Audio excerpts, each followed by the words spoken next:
Профессиональный рекорд, одна победа, одно поражение и 0 ничьи. Мастер спорта по боевому самбо, команда Ахмат, Таджикистан. Тренер Турсунов Бахтияр, ему 21 год, встречаем. Бабаев Абигафар!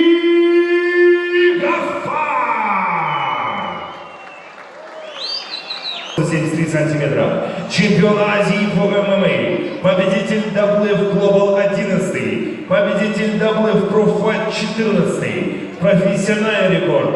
6 побед, 0 поражений и 0 ничьи. Мастер спорта по БМС правил. Команда РМ Golden Team. Тренер Кылыч Сархарбаев. Ему 26 лет. Рахманбердиев Нурсултан!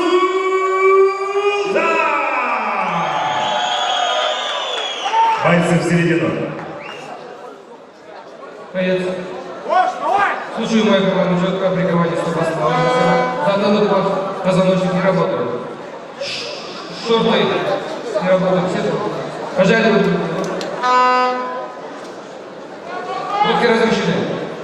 Дайте по углам.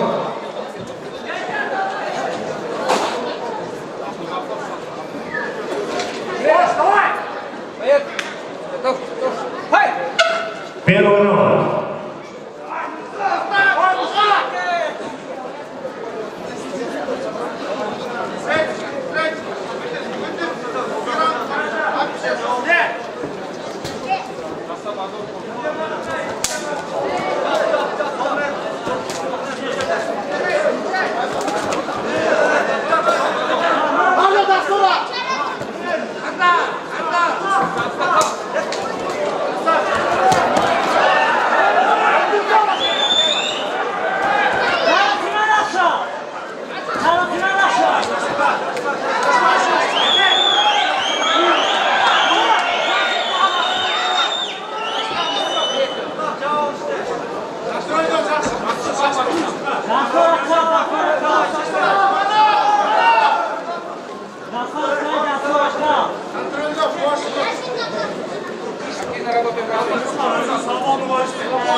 Кричанули, доста дорог.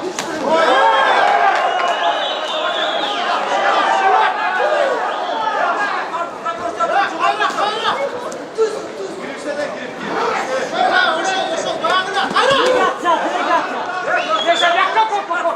Lasă frumă, Gipin. Lasă frumă de ti. Hai, Raftangi. Lasă bando. Lasă bando, ore. Deixa. Sta. Lasă te rog. Lasă te rog de mașină. Lasă bando.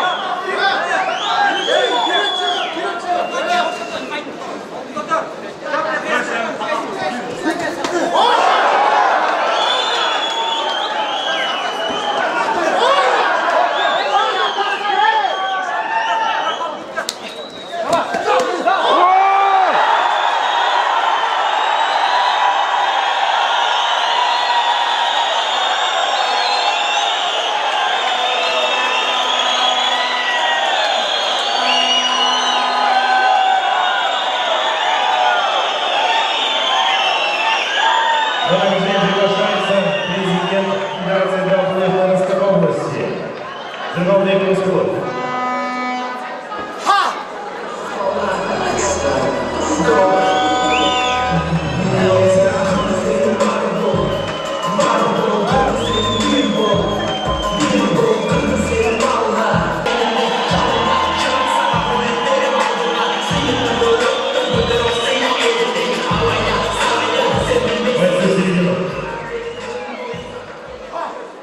Об этом бою в первом раунде за 4 минуты 57 секунд нокаутом победу одержал